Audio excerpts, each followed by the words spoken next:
Welcome to the Transitions Daily podcast. Transitions Daily is an online recovery group that offers a daily distribution of popular recovery resources accompanied by a secret Facebook group for discussion. We hope you enjoy today's readings. This is Transitions Daily for June 19, read by Craig M. from Denny, Scotland. AA Thought for the Day. Progress. Day by day, we try to move little toward God's perfection, so we need not be consumed by maudlin guilt for failure to achieve His likeness and image by Thursday next. Progress is our aim, and His perfection is the beacon, light years away, that draws us on. It's a letter from Bill W., 1966, as Bill sees it, page 15. Thought to consider. There is no progress without change. Acronyms.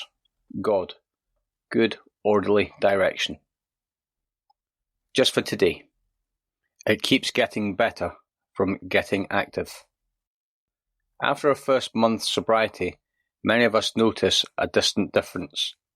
After 3 months, our mind seems still clearer, and during our second year of recovery, the change is striking. More mental energy seems available to us than ever before. That's from Living Sober, page 16. Daily Reflections. AA Regeneration. Such is the paradox of AA regeneration, strength arising out of complete defeat, and weakness, the loss of one's old life as a condition for finding a new one. It's from AA Coming of Age, page 46. 1,000 Beatings by John Barleycorn did not encourage me to admit defeat. I believed it was my moral obligation to conquer my enemy friend.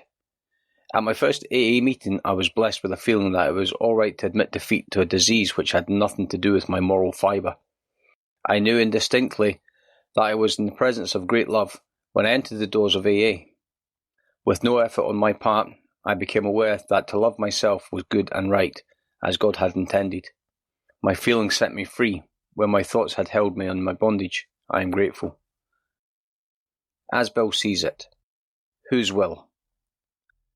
We have seen AAs ask with much earnestness and faith for God's explicit guidance on matters ranging all the way from a shattering domestic or financial crisis to a minor personal fault like tardiness. A man who tries to run his life rigidly by this kind of prayers, by this self-serving demand of God for replies, is a particularly disconcerting individual. To any questioning or criticism of his actions, he instantly prefers his reliance upon prayer for guidance in all matters great or small. He may have forgotten the possibility that his own wishful thinking and the human tendency to rationalize have distorted his so-called guidance. With the best intentions, he tends to force his will into all sorts of situations and problems with the comfortable assurance that he is acting under God's specific direction. That's from the 12 and 12, pages 103 to 104. The Big Book quote. We feel that elimination of our drinking is but a beginning. A much more important demonstration of our principles lies before us in our respective homes, occupations and affairs. It's from Alcoholics Anonymous, 4th edition, There is a Solution, page 19. Humility. Humility is a perpetual quietness of heart. It is to have no trouble. It is never to be fretted or vexed, irritable or sore, to wonder at nothing that is done to me, to feel nothing against. It is to have a blessed home in myself where I can go in, shut the door and kneel to my higher power in secret, where I can be at peace, as in a deep sea of calmness, when all around and about is seeming trouble. It's an inscription on Dr. Bob's desk. 24 hours a day. AA Thought for the Day. We have this choice every day of our lives. We can take the path that leads to insanity and death, and remember, our next drunk could be our last one.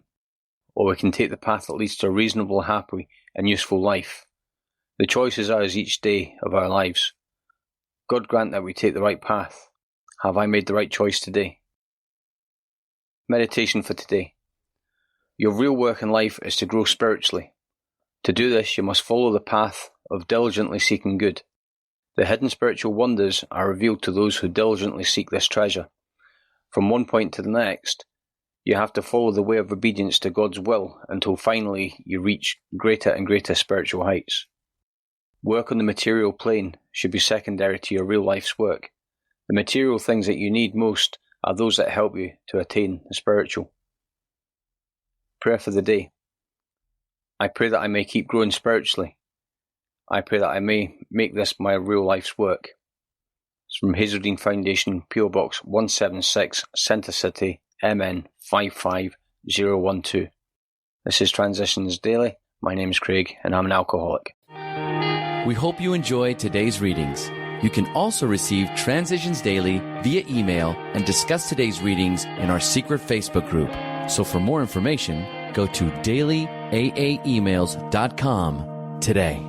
Other than the 24 hours a day reading, unless otherwise specified, all quotes copyright Alcoholics Anonymous World Services, Inc., 1952 through 2001.